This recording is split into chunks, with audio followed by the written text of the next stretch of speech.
Hello and welcome to the Geneva Motor Show 2013. Without a doubt, an unmissable event in the automotive calendar.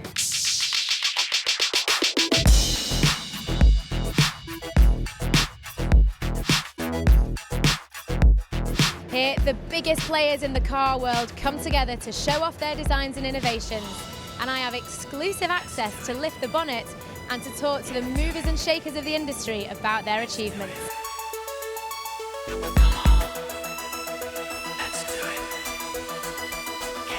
This year we celebrate the birth of a new era of supercar as the world's players battle it out to debut the fastest hybrid on the planet.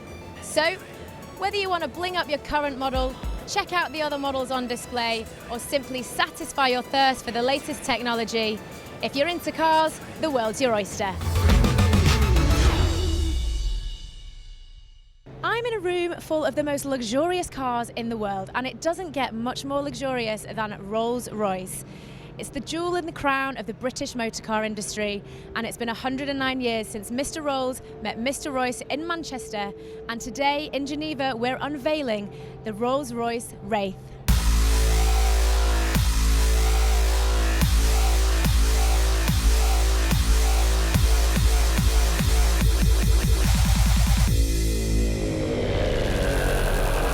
I'm with Philip Harnett, who is the product manager at the engineering team of Rolls-Royce. How are you today?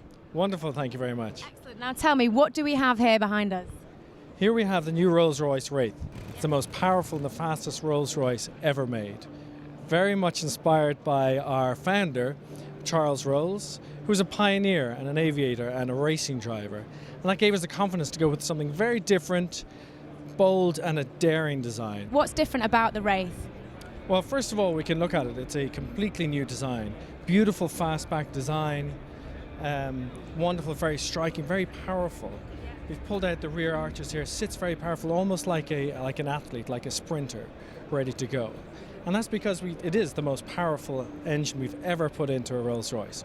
We have over 600 horsepower and a lot of torque, so it really is something. Now, tell me about the technology, because this is something that you've been involved with. What's so significant about the technology used in this model? Well, we have a brand new technology, a very highly innovative technology called satellite-aided transmission. Now, before working on Rolls-Royce Wraith, I spent about 8 years working for Formula One. And shortly thereafter, a friend of mine called me up and he said, "Phil, you've got to see this new technology." And that was satellite-aided transmission.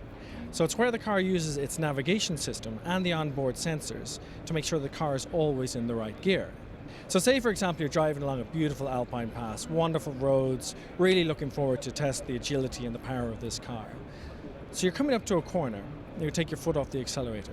Now that's when satellite-aided transmission comes into its own. The car knows its position from the GPS satellites up above, but also it can see the corners. So it can see what you can see, and it can even see what you can't see around the next corner, because it has all the map data in the car's computer. So essentially it thinks for you. Exactly, it kind of thinks for you. It can even sense your mood because it knows how fast you're driving, but not only that, through what kind of roads. So if you're doing 60 miles an hour on a straight road, you might be relaxed, but if you're doing 60 miles an hour through these twisty curves, you might be pushing on, as we say at Rolls-Royce. So it knows exactly where you are. So when you go into this corner, it knows that you're maybe driving in a more spirited fashion. When you take your foot off the accelerator, it'll keep you in that gear, or maybe even change down one gear, so that when you come out of the corner, you're in the perfect gear, ready to make the most of that really powerful engine in search of the next corner. So pretty impressive. But what does that mean for the driver? Well, it means for the driver that, in effect, the car is like driving a manual gearbox. It can see what you see, it can kind of think the way you think. So it's like having that perfect valet or a butler to do everything for you in the Rolls-Royce, or maybe even a co-pilot or a navigator. So it means you're always in the right gear, you get absolutely the most out of it, direct response. But it also means that the car changes gear less, because Wraith always finds the right gear. So in the end of the day, you have less gear shifts, and you have more time just to enjoy the beautiful drive in this fantastic car. How long did it take to develop this technology? Well, we've been working on the car for about 5 years, and this technology probably about the same, about 4 or 5 years, brand new technology. And it's right back into our innovative heritage, just like Henry Royce, take the best that exists and make it better. But he also said, if it doesn't exist, design it. And that's what we've done with this technology and also the beautiful design. Amazing. And am I right in thinking that this car has a hint of menace?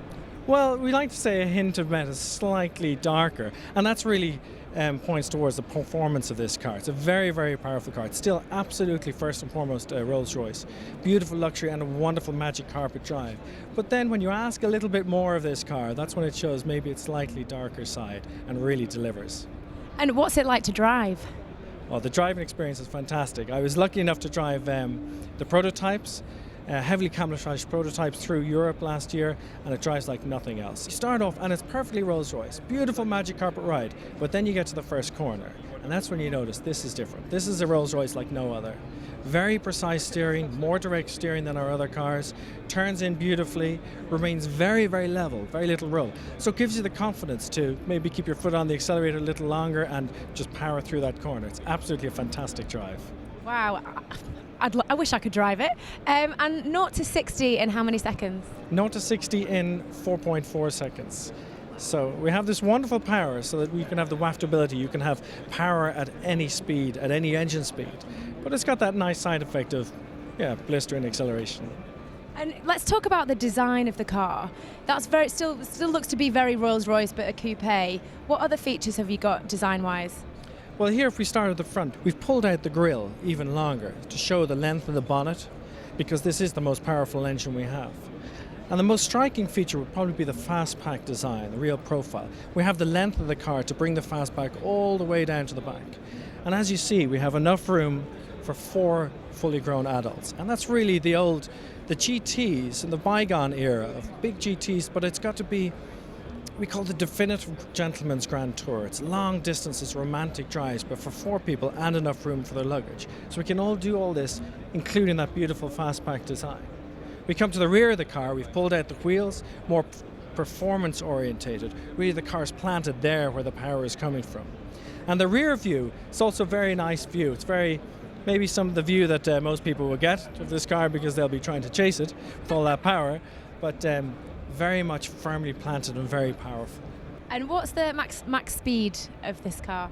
The maximum speed is 155 miles an hour. So we limit the car to 155 miles an hour. And it's not, we like to say it's not how fast you go, but how you go fast in that wonderful Rolls-Royce way. Very fast, very stylish, very luxurious and elegant. What type of person would drive the Wraith? Maybe somebody like Charles Rolls, somebody young, setting the scene, definitely a trendsetter rather than a follower. Somebody's ready for something new. And probably more than our other cars, somebody younger. And also lots more ladies, I think. Well, let's take it for a spin, please, Philip. No problem, anytime. Thank you very much.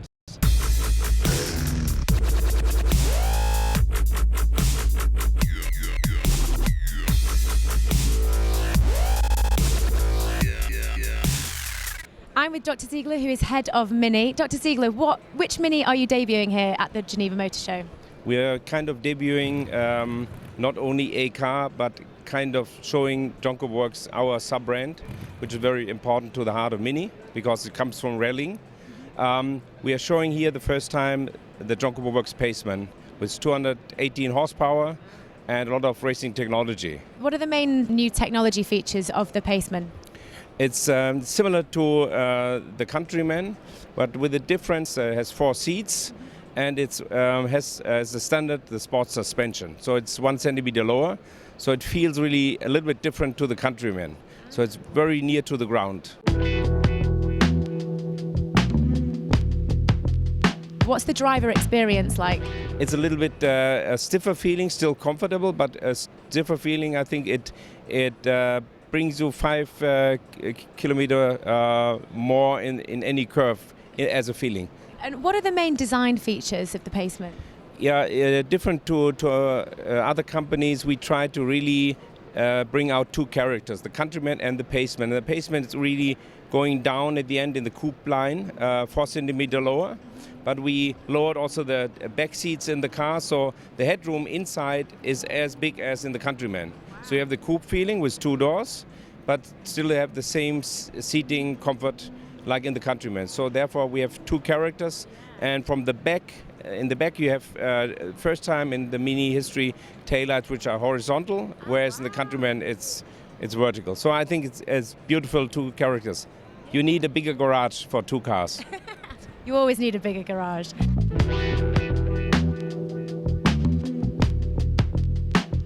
What's the inspiration behind the John Cooper Works? John Cooper Works started as a kind of tuning brand with Mike Cooper, and we acquired in 2004 the brand John Cooper Works, had own engines, and now we have a total technology package. And 3% or even more of all our mini cars are now John Cooper Works. And we are investing heavily also in racing, for instance in the Dakar Rally, to even develop the technology further towards a real racing sub-brand. And what's it like to drive? You need to drive on a racetrack, because on the road you don't get that perfect feeling. You need the racetrack for it. And 0 to 60 in how many seconds? It's roughly 6 seconds, but it's the acceleration is not the key to it. I drive very regular on the Nürburgring Nordschleife, and the fearless, fast driving and the steering is much more important. Gives you this thrill if you go a so-called foxhole in 220 kilometers an hour and still stable. And then I tell you, it's a dream. It's a dream. Your dream. Thank you very much for talking to us. One question: Have you done the Nürburgring Nordschleife? No, I haven't. I've never done it. You have nothing had in your life. You need to drive on the Nürburgring Nordschleife. I need to drive a Mini down there. Down there. So we should organize that. Please, can we organise it? I have it on camera. Are you fearless? Yeah, definitely fearless. Then we do it. How exciting. Thank you very much. Thank you.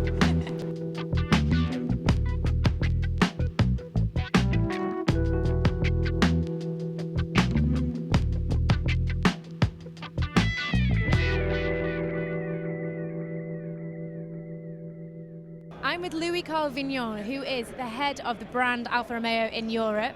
So Louis, what is significant about today for Alfa Romeo? Well, today is a very important day for us here in Geneva. Why? Because 2 years ago we presented here in Geneva the 4C concept car. And 2 years after, we arrived with a car which is not the real car. So we make the dream become a truth, let's say. And this 4C is a car which really represents the pure Alfa Romeo DNA. Why that? It's a car which is technologically advanced. Consider that all the structure is made of pure carbon fiber. It's a car which is light and efficient. Light, the car weight is below 900 kilos, 895 to be precise.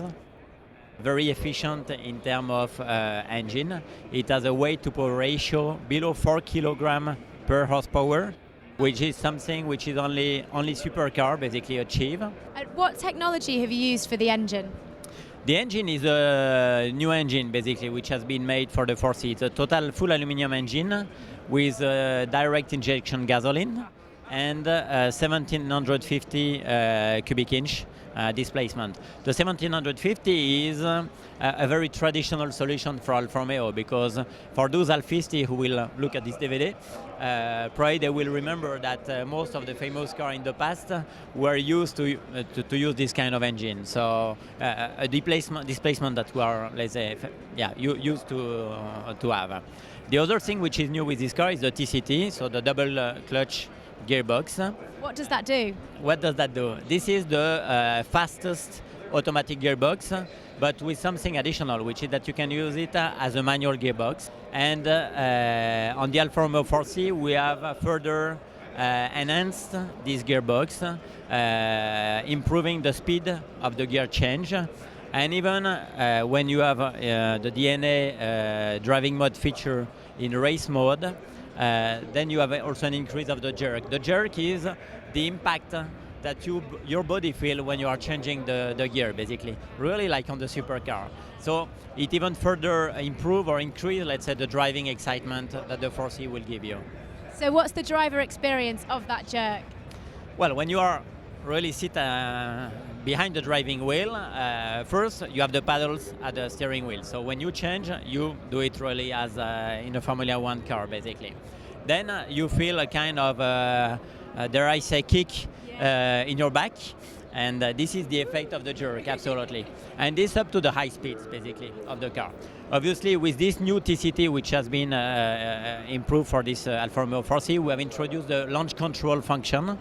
The launch control basically will enable to improve the performance from the 0 to 100 km per hour. And the 4C achieve it in less than 4.5 seconds. So 0 to 100 in 4.5 or 0 to 60? Yeah, not to 100 km per hour in 4.5 seconds. That is quick. Absolutely. So really, this is, I think, kind of an ultimate exciting driving machine. Now tell us a little bit about the key design features of the 4C.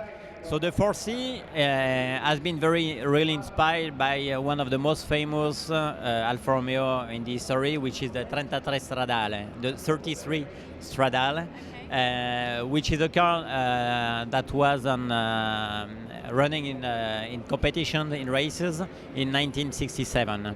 And when you put together the 4C and the 33 Stradale behind, you see how much the car are similar the one to the other. And it's a car which, in terms of design, let's say, behind the pure beauty of the car, it's a design which also ally basically form and function. So you have, for instance, negative deporting coefficient, which really will stick the car on the track for those using it on the track. So not only nice, also very efficient. The car is really an essential design. So basically, everything which is needed is in the car. Everything which would not be needed or could increase the weight of the car, let's say, would be at the expense of the performance, is not in the car. One thing that probably is important to say that, when you want to increase the performance of a car, you have basically two ways to do it. Either you increase the horsepower, and this you can do with a turbo, with a bigger engine or whatever, or you reduce the weight. And the most difficult thing is to reduce the weight. And this is the way we have decided to manage this 4C. Okay. So it's for skinny people. You must be slim to get in this car for its full performance, is what you're saying. If you want to achieve the best time, yeah, absolutely. And what sets the 4C against its competitors?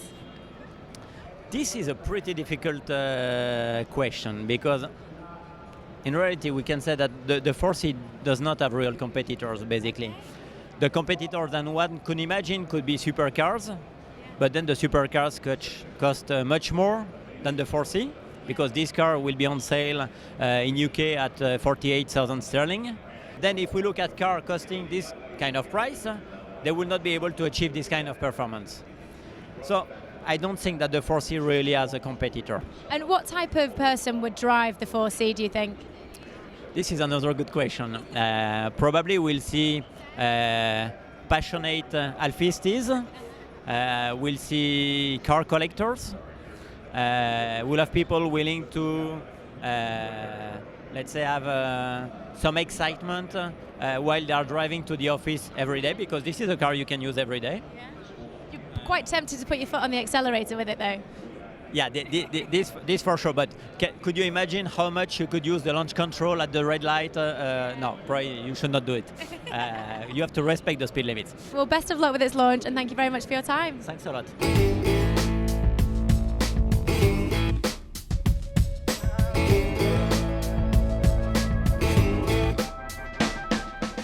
I'm very privileged to be joined by Alicia Amy, who has jetted in all the way from Detroit and who is the product specialist for the new Chevrolet Stingray. Alicia, how are you? I'm absolutely wonderful, and absolutely I feel privileged to be here. Oh, well, brilliant. Thanks for talking to us. So, tell us about the Chevrolet Stingray. This is a really big show for you guys. It's a huge show. It's epic. It's iconic. It's when it comes down to the Corvette, 60 years and counting of production, no other car has ever come close. No other car comes close to the romantic reputation of this vehicle either. There's kind of a love affair between man and machine. Now, the Corvette... You see that a lot at this show. Oh, absolutely so. You can see the eyes oogling over the vehicle. It's absolutely incredible.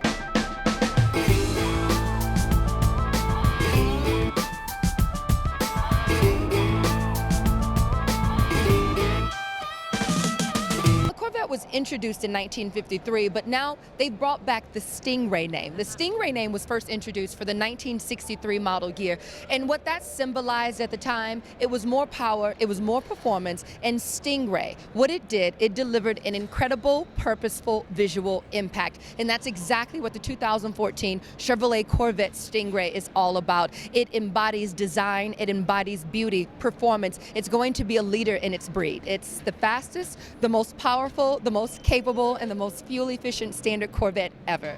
Wow, excellent. What about the name Stingray? Where did that come from? It was introduced for 1963, and the Stingray is the fish. And what the Stingray is about, it's almost like when you look at the design of the vehicle, the way the fish swims is almost the proportion of the way the lines have been executed on the body. You see, every transition and every surface has been created with beauty and proportion, as the Stingray fish symbolizes in its beauty as well. And so tell us about the technologies that you're using here with the Stingray. There is a 7-speed manual transmission. Now that's pretty incredible. The only other company to do a 7-speed manual is Porsche. So that really lets you know the league that this Corvette is going to be in. You've got 6-piston caliber brakes, so you've just got more braking capability. You've got more track performance. For example, American performance is typically known for off the line, for linear. Well, let's just say our engineers are going in a more lateral direction. There's a Z51 performance package that's capable of achieving more than 1G in cornering acceleration. So that's definitely going to be very epic. Now, have you driven the Stingray? Not yet, but as soon as it rolls off the assembly line, you better believe I will. And which is your favorite model here? Oh, my favorite is the Stingray. I'm getting one. Watch me when I come. And I'm going to get this color here. I tell everyone, the cyber gray with the Mojave interior, and the reason why, it matches my wardrobe.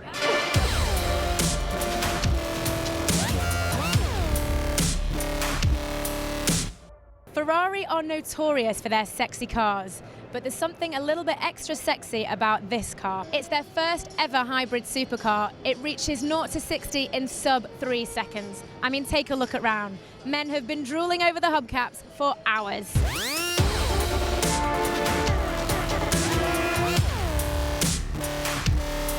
I've managed to track down head of design Flavio Manzoni of Ferrari. Now, Flavio, tell us, what is so special?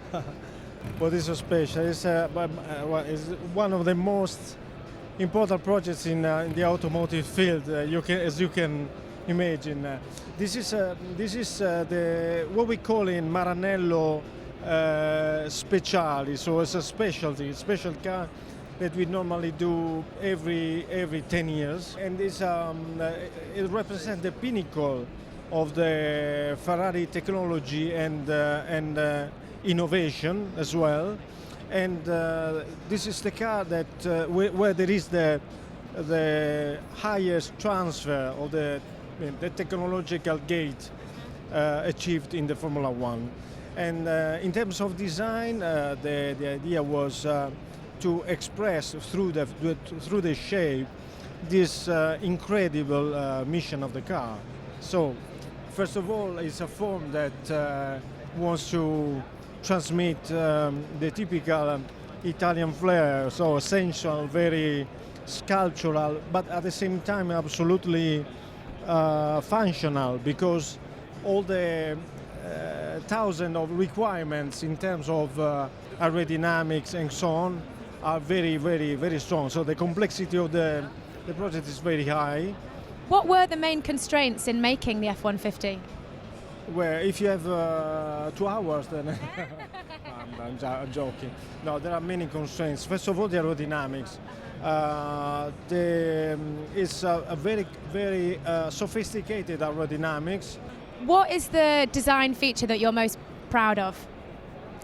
Well, there is no one design feature. Maybe is that the general approach to the shape. We wanted a very futuristic and advanced look.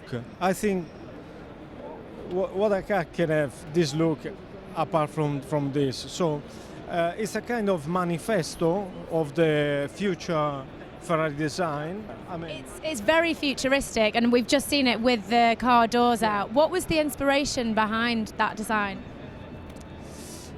Well, the inspiration is it comes from the tradition of the sports car, Ferrari sports car of the 60s, for example, the sport prototype, we like P3, P4, 512 and so on.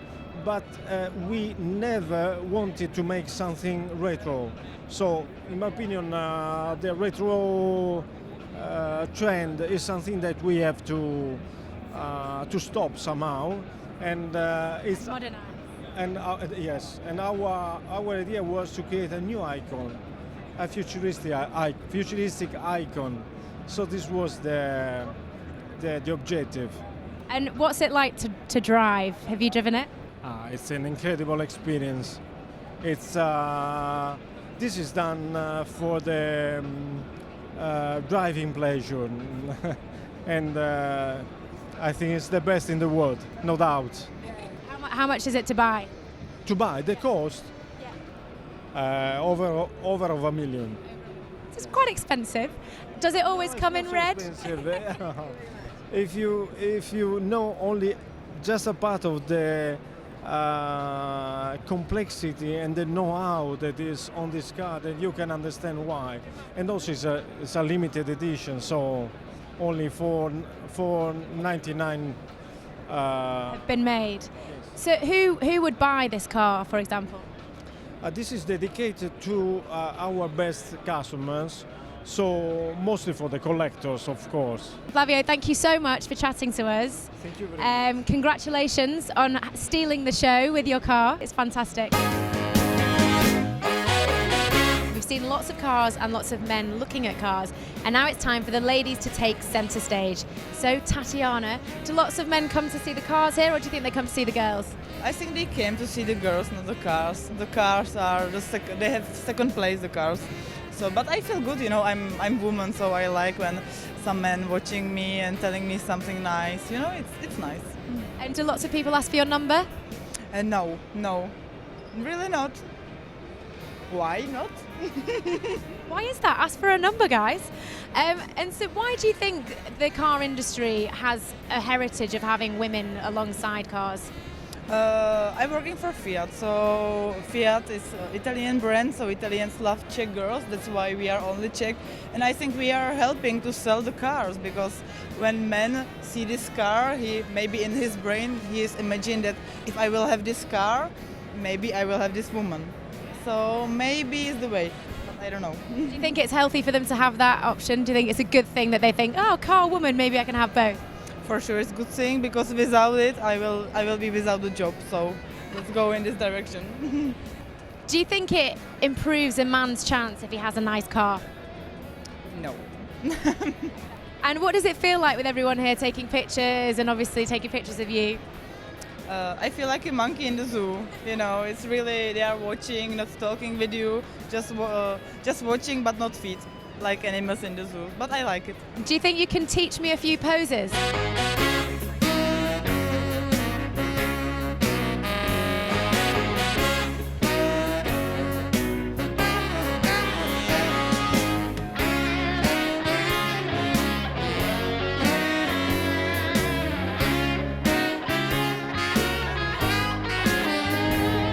Some of the car brands here are hundreds of years old, but there are some new kids on the block making waves, and Tesla is one of them. So Ted, what is so special about the Tesla brand?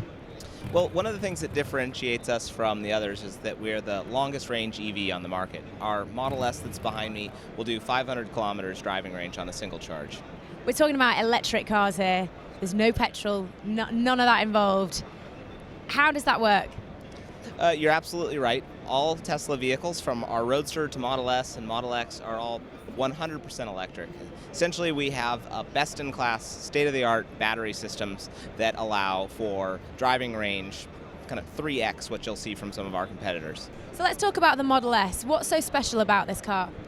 Well, Model S is the first vehicle that's been designed from the ground up to be electric. So that means we're able to build an architecture that hides the battery under the floor of the car. You have a big trunk in the back and a big trunk in the front. We also have seating for 5 adults and 2 jump seats in the back as well. So you have really incredible utility. The car also does 0 to 100 kilometers per hour in 4.6 seconds. So you have incredible performance, and it's all with 0 emissions. Excellent. So how long would it take to charge one of these? At home, using a 3-phase power source, 4 or 5 hours. At one of our Tesla superchargers, 1 hour. Wow. And then how much will that give you? That'll give you up to 500 kilometers of driving range.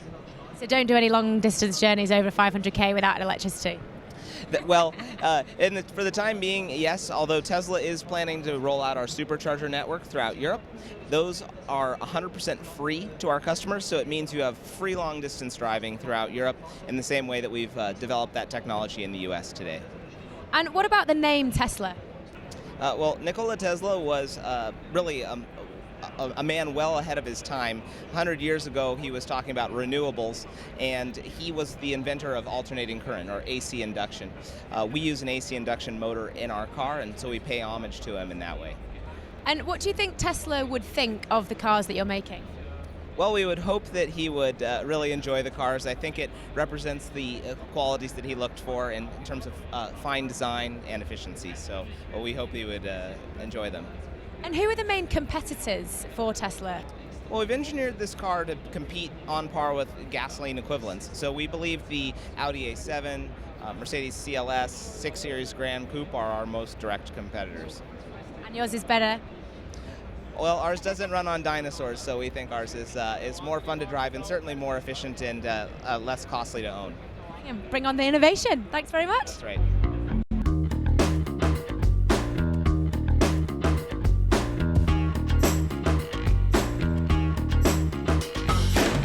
Much to my amazement, I've come across a new design which is very unlike the Volkswagen family.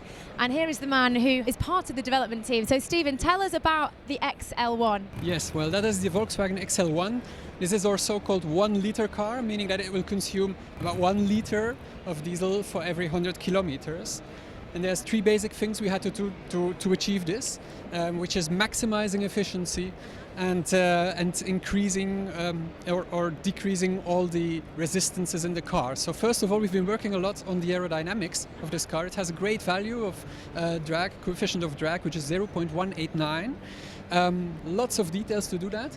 And secondly, it has been like the lightweight construction using very beautiful materials like carbon fiber. The car weighs less than 800 kilograms. No. Yes, exactly. Although it even has 2 engines in there. It has both the TDI engine, 2-cylinder, and a little electrical engine, 20 kilowatts. Together 51 kilowatts, and this will allow a top speed 160 kilometers per hour without any problems. Sounds like a supercar to me. It's a very interesting combination, yeah. And how long has it been in development for? Oh, we've been working on this car for about 5 years now, so that means that we've shown the first concepts in 2009 in Frankfurt, which had been an iteration of the car 2002 used by Professor Piech, the really 1 liter car, which is really part of the history now. 2009 we showed the second step, which was a tandem seated car, so that means the driver and the co-driver were seated one behind the other.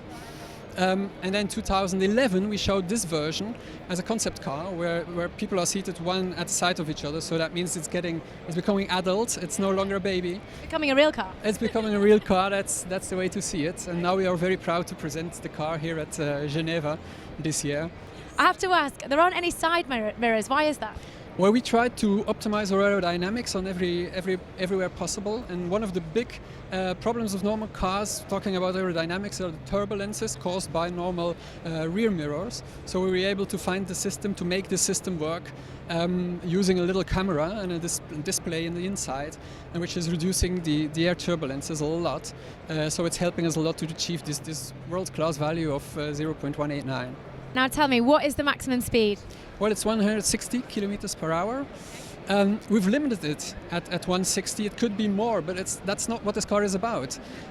It's just with the 48 horsepower diesel engine, we could really do more, but then we'd need more cooling, we'd need bigger brakes, bigger from everything, and that's exactly, that's what we didn't want to do. This is about maximizing efficiency, about using less energy, and that's exactly what we've achieved now. And what about the technology that you've used within the XL1? What's significant about that? Well, lots of the technologies that we are using here are kind of pioneering on these cars, and they will be used within Volkswagen in other cars, bigger series. An example which I can give you is the powertrain. This is the first plug-in hybrid that we are showing. This concept will go on in the MQB, will be in the Golf. So we are really pioneering with our technologies for the big market. Excellent. Now I also have to point out that you do have an XL1 shirt on. Is it a frame of mind? Yeah, we think, we sleep, we work, XL1, that's it. And does it have a price? There's no price been fixed yet. Priceless? Can't. That would be the way to see it, exactly. And will we see it on the roads anytime soon, do you think? Well, yesterday it was announced by Professor Winterkorn that we will be building 250 cars to start from. So I'm sure you will be seeing on the roads. Now, everybody's been swarming around this car, just like ants. What's the general reaction been? Oh, people are very positive about the car, and you can see it really. People are surprised. It's not a car that has ever been made before, something like that. It's a really new concept. And of course, we have people here who know about car technology, who know about this, and we can tell from the reactions that they are very, very positive. I think everyone seems very excited about it. Best of luck, and we can't wait to hear more. Thank you very much.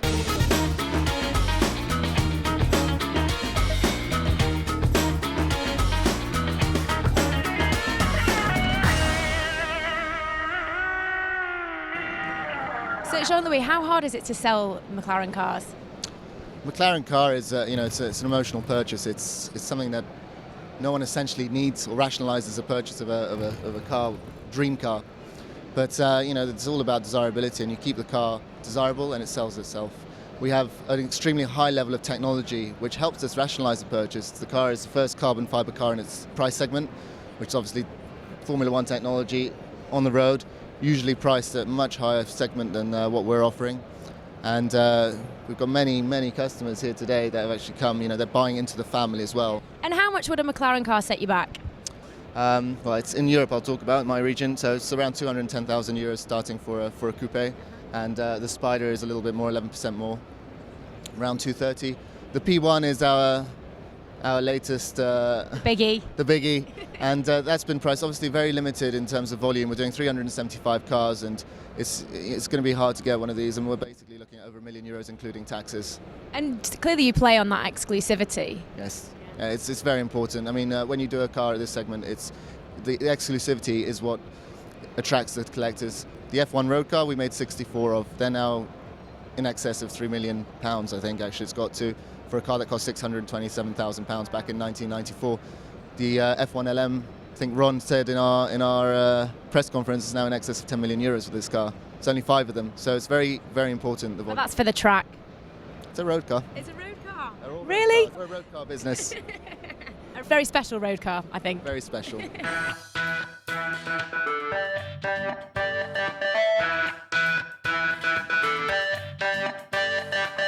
What does it mean to show the P1 at the Geneva Motor Show? Oh, it's fantastic. This is only our second international motor show, and it really is the best motor show in the world. And to actually be here now, showing the car, is just great. It's brilliant. So who's going to drive the P1? Hopefully 375 people. So that's how many cars we're building. We're very confident. We've got interest way above that number. So the car has been sold for £866,000, so it is a certain person that will buy this car, but we're very confident there's a lot of people around who want this car. And apparently you're quite wary on who you want to sell it to. Is there an ideal person? We build cars to be driven. Now, this type of segment cars do get bought as an investment, and it's a shame to think that a car will just sit in a garage never to be driven, because we build these cars, we design these cars really as drivers' cars, so we really like to think these cars do get driven and get driven hard. Now, apparently this is the fastest car in the world. Is this true? It depends on your definition of the fastest car in the world. So there are cars out there which have a higher top speed, a higher acceleration. However, what we've done is blended both road driving and track driving. So I think the combination does make us the most drivable, the highest speed car in the world, I think in all driving formats. And what's the top speed? 217 miles an hour. That's pretty fast. And all the hype around the Geneva Motor Show is McLaren versus Ferrari. How does that feel for you? I think it's great. I'm sure our sales and marketing team would love us to have an empty market where it's just McLaren. But engineering and innovation develops through competition. And so in 2013, we have Porsche, Ferrari and McLaren all coming together with the next generation of super sports cars. We've all tried really hard to produce the best cars. So I think competition actually generates advancement in technology, and that's what it's done for us. So I think it's great. Why is the P1 the best? Oh, that's a difficult question. I think what we've done is delivered a car that is able to be driven on both the road and the track without compromise to either. And I think that's what makes it, the fact that it is both a road and a track car. And what are the technologies behind the P1? Well, from the visuals on the car, you can see that aerodynamics has really driven the styling of the car. So what that means is that we want to achieve high levels of downforce, but at relatively slow speed. So about 140 miles an hour, you'll get the maximum downforce, about 600 kilos of downforce. But to balance that, you need a low drag, because actually you don't want to be carrying all of that drag at high speed as well. So we actually have a low drag car as well when you're in that configuration. And then we've got 900 horsepower, over 900 horsepower. That means cooling is an issue on the car. So you're managing downforce, drag and cooling. Can it overheat? No, not with all the testing we've done. We're sure not. Fantastic. And what about the design of the car? What are the special design features of the P1? Okay, so normally with a car, the designers start with a clean sheet of paper and start sketching. We didn't do that on this car. What we did is we got the aerodynamicists, the engineers and the designers all working together, because we had such high performance targets. We needed to ensure that right from the word go, the sketches were able to deliver on our targets. So Frank Steffensen and his team were working with our aerodynamicists and our engineers, which was a really interesting period, because I was the pig in the middle trying to keep all parties happy. Why is it yellow? We were looking for a dramatic colour, so we've been working with our paint supplier Akzo Nobel to develop a colour which was just radical for us, and I think it works really well with the visual carbon fibre, the contrast of yellow and the black. I just think it works really well, and for a show setting you want a colour that really stands out. And that it does, it seriously stands out. Thank you so much for chatting to us.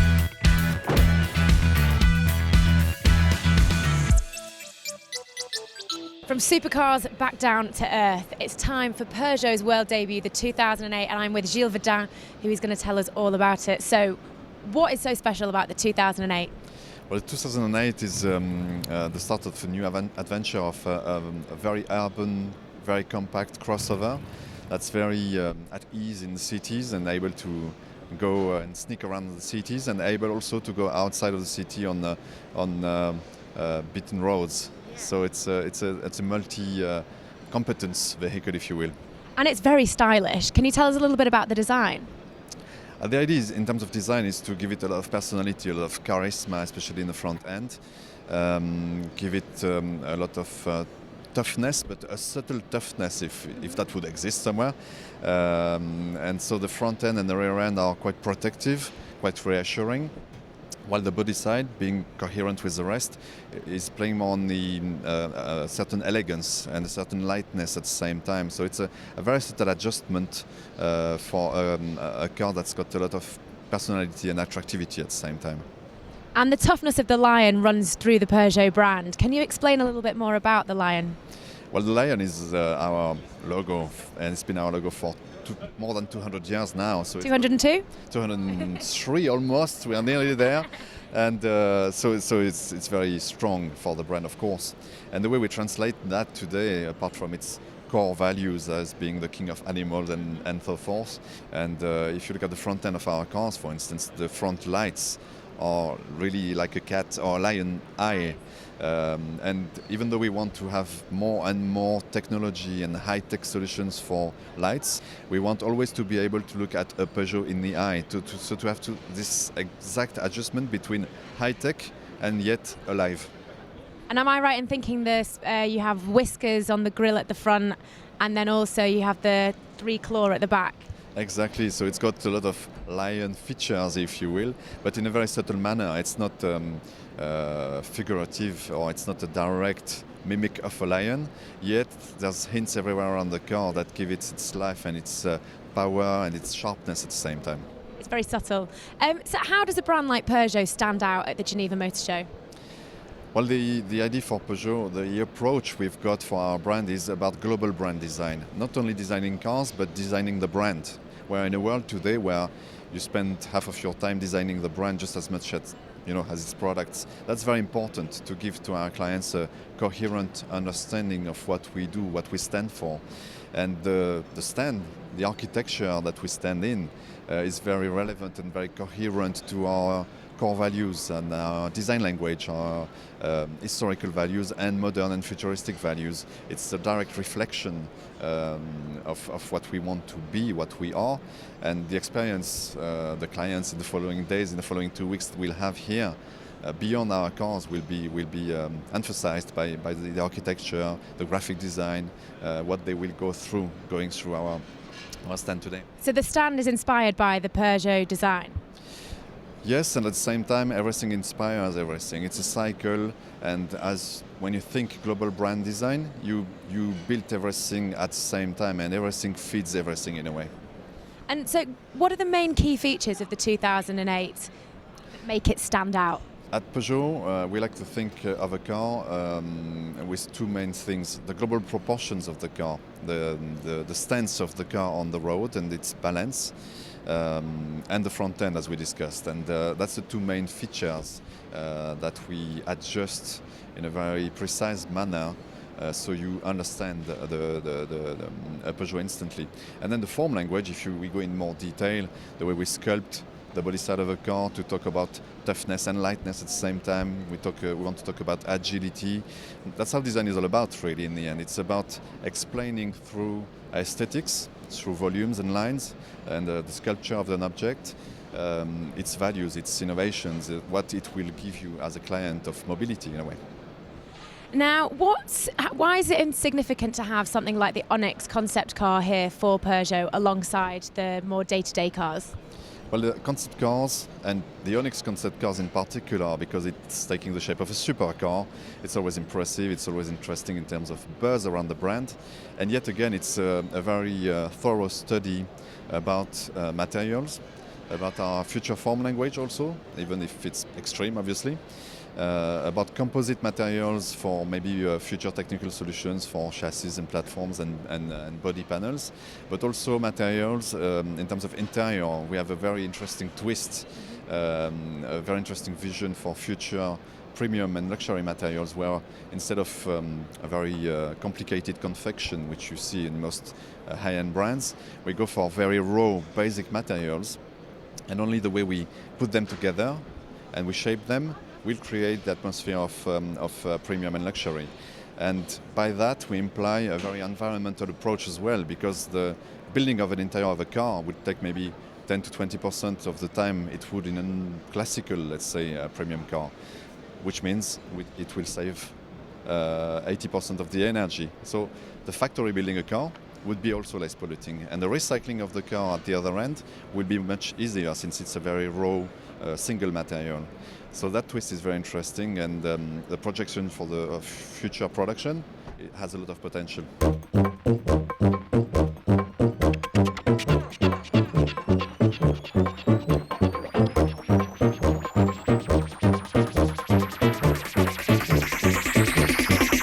It gives me great pleasure to be here with Charles Morgan, whose grandfather started the Morgan Motor Car Company 103 years ago, and Charles is carrying on the legend. So Charles, tell us a little bit about Morgan Cars. Well, I like to say, actually, my favourite quote, I'm sorry, is that you can never repeat the past, but you can always be inspired by it. And to an extent, that's what a Morgan's about, because, underneath this wonderful, stylish, evocative exterior is a lot of new technology and a lot of the, the modern stuff that you get in the motor car today. But no, we're all about style. We're about having fun behind the wheel, and that's what I love. Is to be honest, I like driving cars on a beautiful sunny day with the roof down, and just enjoying the sheer process of driving. It's very refreshing to see a traditional design. Can you tell us where it's inspired from? Well, I suppose in a way it is my grandfather, Harry, and he was one of the first engineers, really, because he came out of the railway industry. He got really interested in bicycles. He used to build his own bicycles. He used to race them around wooden velodromes, and out of that he suddenly realized, I can do a lightweight car. I can do a bicycle with an engine. Not a motorbike, though. He made it a tricycle, and that was the Morgan three-wheeler. And then we had the Morgan four-wheeler, which was the 4 wheels, 4 cylinders, and then we just gradually fitted bigger engines, so we became, +8 with an 8-cylinder engine, and then we got into sort of new technology. So we've always made the cars from aluminium, we've always used wood, we've always used the best quality leather, like Hermes, and so to an extent it's come out of, as I say, traditions that have been well established in the car industry and in the engineering industry in the UK for many, many years. And actually, to be honest, I now employ some young designers, who come straight out of university and are very often snapped up by BMW or Ford or General Motors. But I can have the pick too.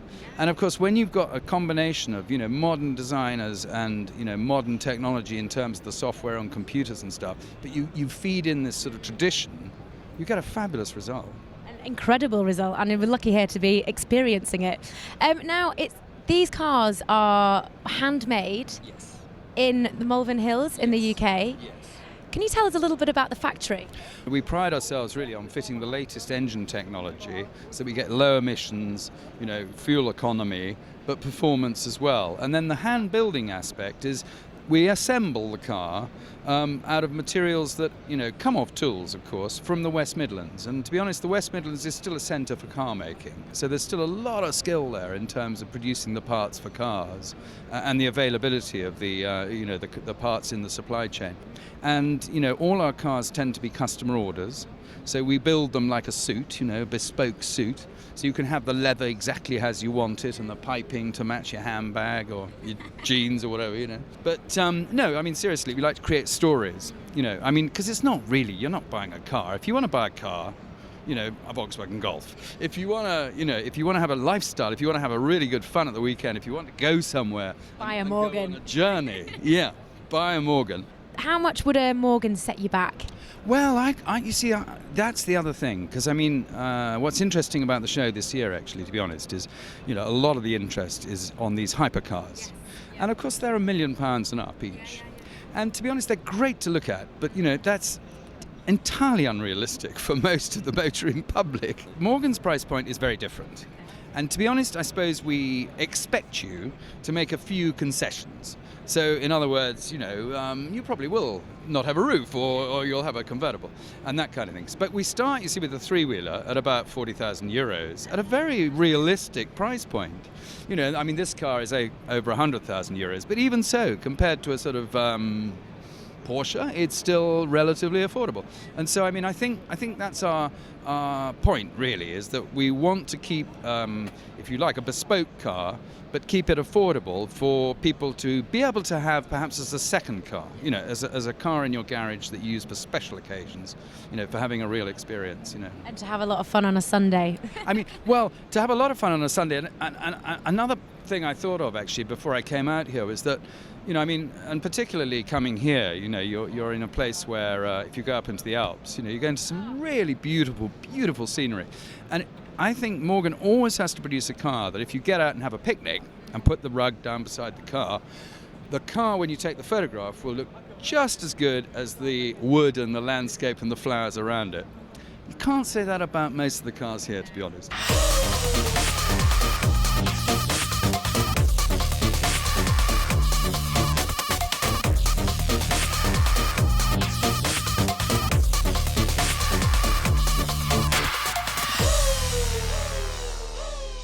I'm lucky to have the commercial director of Lamborghini with me, Fenton Knight, who will be telling us all about the Veneo. So tell us a little bit about this car. How does it stand out? We're pretty famous for doing our own thing, our own very spectacular thing. Kind of one of the key words for this car is extraordinary, And I think you look around the modern car business today, you see a lot of ordinary, and Lamborghini really prides itself on being able to do something spectacular, something really extraordinary, and in that way kind of inspire a few people to think differently. What is extraordinary about this car? Everything. Starting from the underlying technology, but the design, the price, the clients who want to buy it, everything in this car is extraordinary.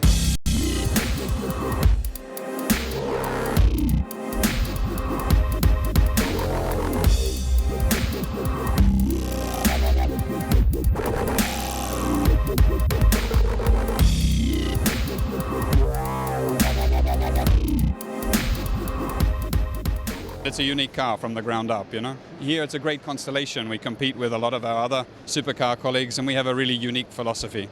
And that philosophy is very unique to Lamborghini. No one else can do it. What is that philosophy exactly?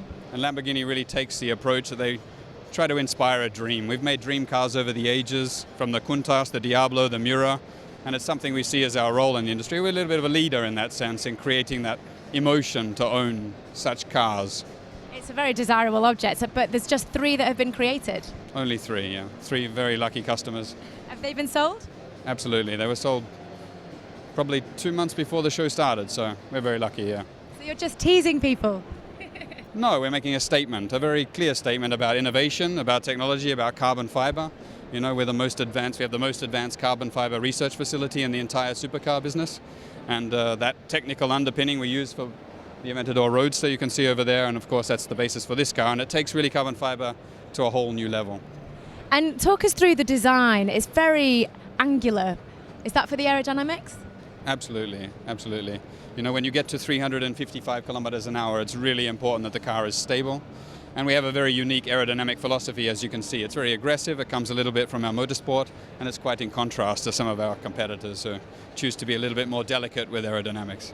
And is this car for the road or the track, or both? This is for both. It's registered for the road, but of course you can have some real fun also on the track. And may I ask what the price is for this? 3 million euro before tax. Okay. And all sold already, so. Damn. I was gonna buy one. No, I'm joking. Have you driven one before? Not this, no. This is really reserved for those 3 very lucky clients and a few test drivers and engineers. I would love to get a drive, but I think I will have to beg my research and development director for that opportunity. And how long did it take to develop this model? About 4 months. About 4 months. You know, developing a car is a much more longer-term process than just 4 months. But you know, in our research labs, we have ideas that are ready for the market this year, next year, and the years thereafter. And this car gives us a great chance to accelerate some of those ideas with 3 special clients to give us a chance to really test what the market is like. And what does it mean for Lamborghini to be at the Geneva Motor Show? Why is it significant? It has a uniqueness that it's truly a global show. You know, I think about 60% of the people who come to Geneva, they come from other countries apart from Switzerland. We see a lot of Americans. In fact, 2 of the clients are American. They came here specially for the show. So it's a very, very rich and global target group, rich in terms of diversity, but it's also a very wealthy target group. And so really the high-end cars do very well here, and we're able to sell cars here. So it's a great show for us, always has been. Well, congratulations on your 50 years, and I hope you have a great show. A little younger than 50, you know? Oh, no, I know. I didn't mean you. Congratulations on 50 years of Lamborghini. Thank you.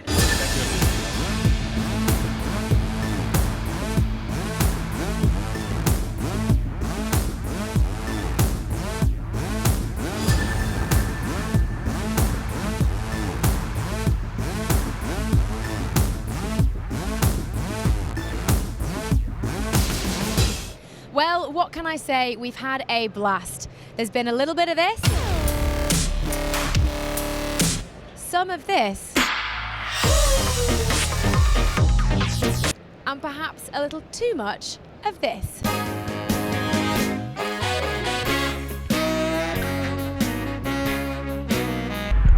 Thank you. But right now, it's time for this. Because quite frankly, I'm all carred out. So I'm going to put my little feet up and enjoy a time out from cars.